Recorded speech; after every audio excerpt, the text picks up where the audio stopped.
welcome. I'm Sandy with Sandy Zimmerman's Las Vegas TV, and we're streaming. And my guest is April Brucker, and she's a comedian and ventriloquist. You're both of them. So Yes. you can use comedy in with your ventriloquist. Yes, I do. As a matter of fact, I use comedy with my ventriloquism, and you can see me every weekend, every Friday, Saturday, Sunday, as a part of Burlesque Q at Alexis Park Resort here in Las Vegas. How did you get started with ventriloquism? Well, I got started with ventriloquism when I was 13. I grew up without cable TV, as a matter of fact, because both my parents were teachers. They said, if you live here, you're going to be a thinker. So much for that, right? Well, anyway, when I was 13, we didn't have cable, but we lived in Western Pennsylvania. Football's king, and my brother played. So my dad wanted the local sports channel, which meant you have to get 40 other channels. So one Friday after one of my brother's football games, we're watching our new cable, okay? And my dad hates commercials. And so there's an Edgar Bergen TV special. Right. And the rest of us tried to talk like ventriloquists, and I have my great-grandmother's sideways Irish smile, so I was the only one that could do it. And that my mother put a Groucho Marx puppet under the tree for me. Oh my. So they were happy with you doing that. They were happy, but then when I said I wanted to do this as a career, they said, "You're crazy." Yeah. And I said, "I talk to puppets, of course I am." And how long did it take you to learn? It took me a few years to learn ventriloquism. But then I would have to say that it took me a few more years to get anywhere near decent. And I'm still learning. As a matter of fact, I'm writing a book on ventriloquism right now. Really? It's called Don't Read My Lips. And there's very few women in ventriloquism. It's mostly men. Oh, yeah, it is mostly men. As a matter of fact, there are very few women in ventriloquism. And a lot of people say to me, "You're a female ventriloquist, like I'm a unicorn."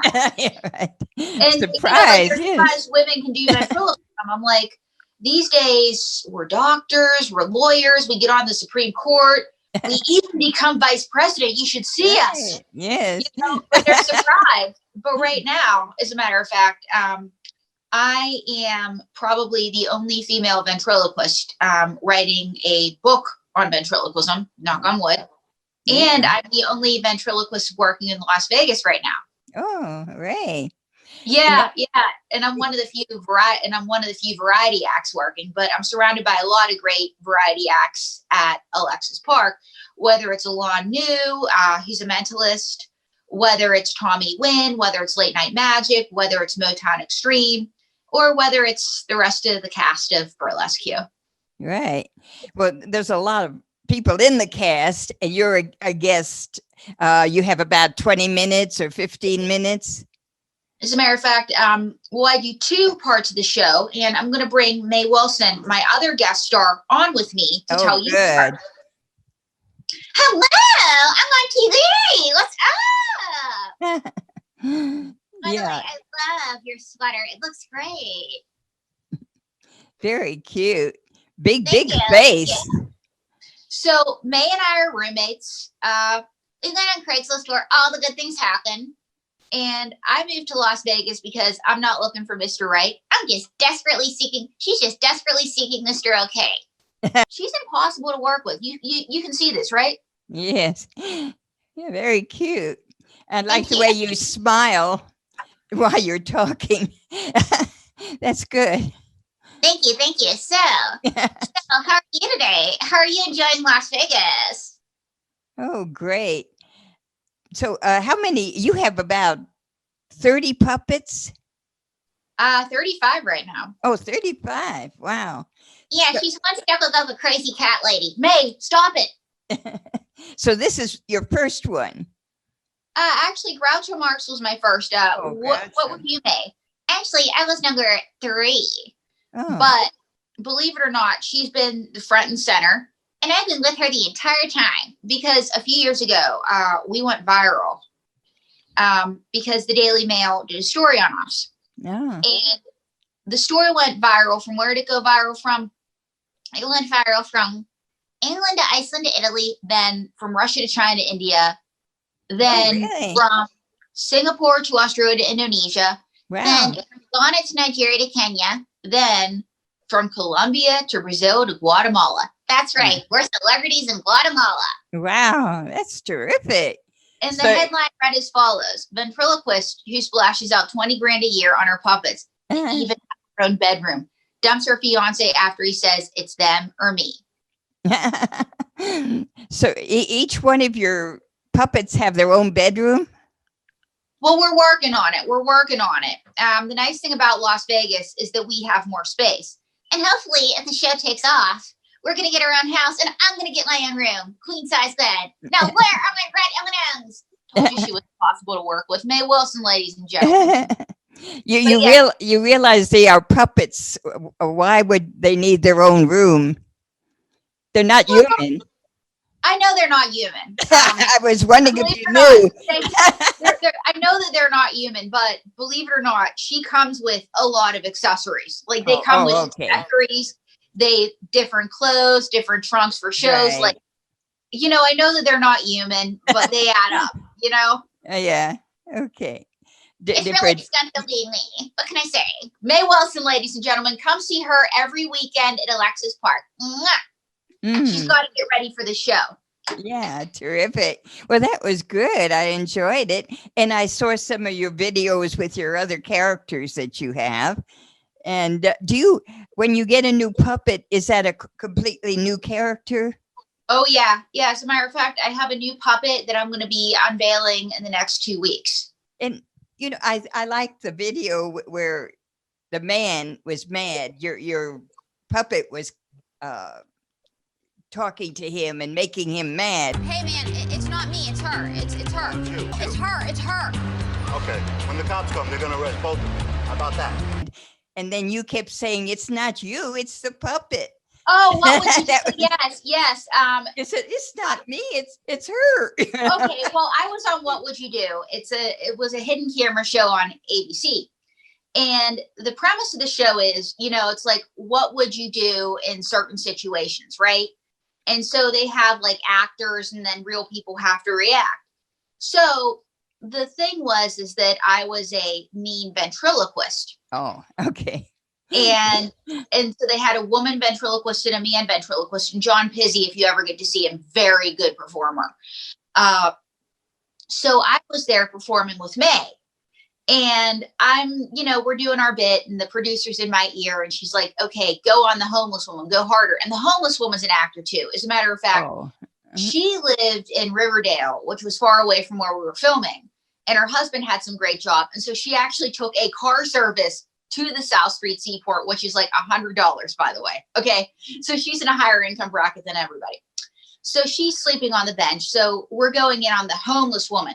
And so this guy comes up to us and he's a doorman in one of the buildings. And he goes, stop making fun of that homeless woman. And I go, it's not me, it's my puppet, because they're telling me what to do. And he goes, well, I'm going to call the cops on the both of you. And I'm thinking, please, John Quinones, get out here now. Like, he is mad, And so all of a sudden, the camera crew comes out and they're like, we're with What Would You Do? And he's like, and they didn't show this, but he's like, and I'm going to call the cops on you because she's making fun of the homeless woman. And they're like, no, the homeless woman's an actor. And he's like, what? That's what I was wondering. He was just a stranger walking by. Yeah. Oh, okay. Could have put up with it. So he wasn't part of the show. But he became part of the show. Oh, yeah. He became a part of the show. Yes. Right. Yeah, he became a part of the show. And so, but that's the exciting thing is that about live shows is whether you're in New York City, whether you're in LA, or whether you're in Las Vegas, anything can happen. All right. And have you traveled around with your show in other countries? I'm starting to because it's got the press in other countries. My DVD, Broken Semi-Famous, was actually aired on Love TV in Finland. We've been on BBC. We've been on Telemundo. We've been on MTV Europe. Really? Yep. Oh, that's terrific. So we've been seen in other places, but we've never actually been there. And we actually wanted to do some of this year, but then the pandemic happened. But the good news is that I'm at Alexis Park every weekend, which I'm getting to meet people from all different kinds All of places. right. Yeah. Yeah, well, it's fun because you could do so much with your characters. You have all these different characters, so you're ready for any subject. Have enough material. Absolutely. And May wants to say one more thing. Oh, yeah. Yes, and right now, our episode of My Strange Addiction is currently airing on TLC if you want to see us there. Oh, terrific. Yeah, when yeah, is it? When is it airing? They're airing them in a loop, but it's on TLC currently. And where else is it? It's on, I believe, Netflix. And last night they said, I knew that puppet. And we're also going to be on a show in a few weeks on, what's the station, May? MTV. We're going to be on Ah. MTV in a few weeks. Great. So how many different shows would you have? So if somebody wanted to hire you, you could say you have 20 shows for 20 characters, or what? How would you figure it? How would you figure that? Well, I'm going to let you do the negotiation. I got you ready for the show. She lets me do all the hard work, Sandy. Yeah, right. If But somebody of course, you have a lot in one show. So Oh, yeah, you don't well- just have her; you have a few more, don't you? Oh yeah. Oh, absolutely. I have Yeah. her. And then, because I do her at Alexis Park. And then if I want to do April Unwrapped, I have the 5 characters I told you about. And then if I want to do shows for children, I have a completely different cast for that. And then there are shows that I do with different subject matter. Like I'll do shows about, for like prevention shows, like educating people on nutrition, consent, all those things. I have characters for that. Like I have a cast of I have a character for everything. Oh, right. With 30, something like 30, there's a lot of things you could do. Oh yeah, yeah. And then I have stuff. Then I have characters that are political, like Donald J. Trump, and then I have characters that aren't political. Right. So you're ready for everything. I guess. Yeah, I'd like to hope. But then again, I got through 2020, which shows that we're ready for a lot, right? Yeah. And when was your first professional gig? Oh gosh, my first professional gig, I was 15 years old. Oh, wow. It Yeah. only took you 2 years to go professional. Well, I guess they gave me money and my mother framed it. So yeah, that's professional. Oh, that was good. And it was for a women's group and they were absolutely fabulous. So, Yeah. And it was the only, and it was, they read about me in the paper and they paid me money. So Yeah, that's the good part. Yeah. yeah, but I've been around a while. As a matter of fact, I was in New York City for over a decade because I attended NYU. Oh, right. So I moved to New York and I moved to New York to act, actually, because I always loved the puppets. But, I also moved there to act. And for a lot of years, not only did I perform in the comedy clubs, but I was off Broadway in a show called Murdered by the Mob, where I played 2 characters. I played Cookie and Antoinette. One was a sort of like a gun mole and the other was a hairdresser. And it's the longest running off-Broadway dinner theater show in NYC. It's a murder mystery. You should see it when the world opens up.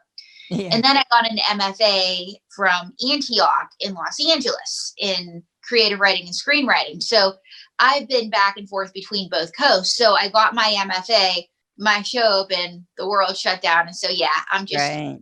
the world's opening up now. Right. Now, when you went for your schooling, was that for acting? Because you already have a profession, but now you were going into acting more.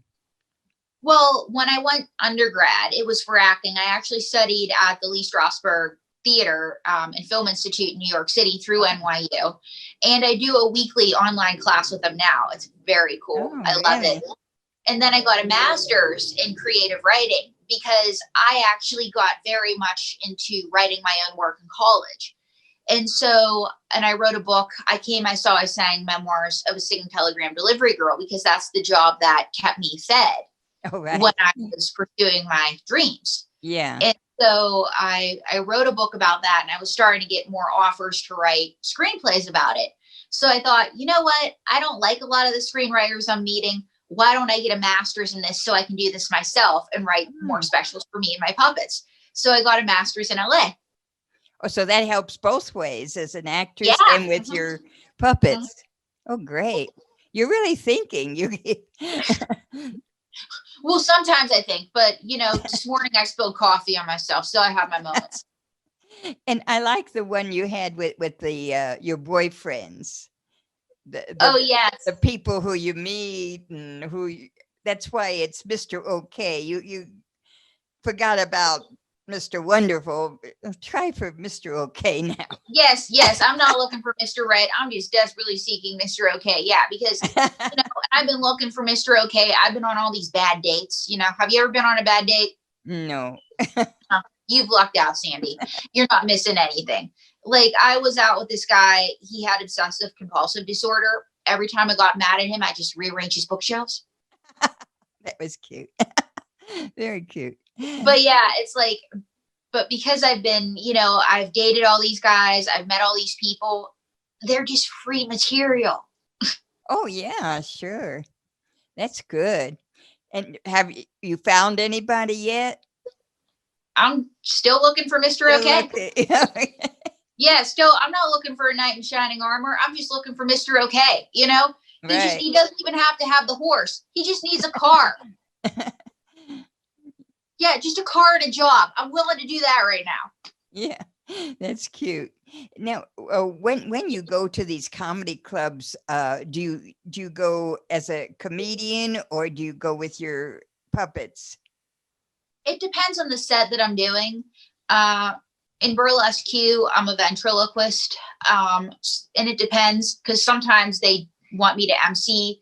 I'll do a combination of the two. For a longer set, I'll do a combination of the two. And a lot of it was when I was back in New York, there were bookers that wouldn't hire ventriloquists or variety acts. Right. So I was forced to develop as a stand-up too. But I find that funny is funny. Yeah, So I think that's great. Yeah, because you have two professions now. Yeah, and also, I can act and stuff. It's character work. It's all the same thing. Right. Yeah.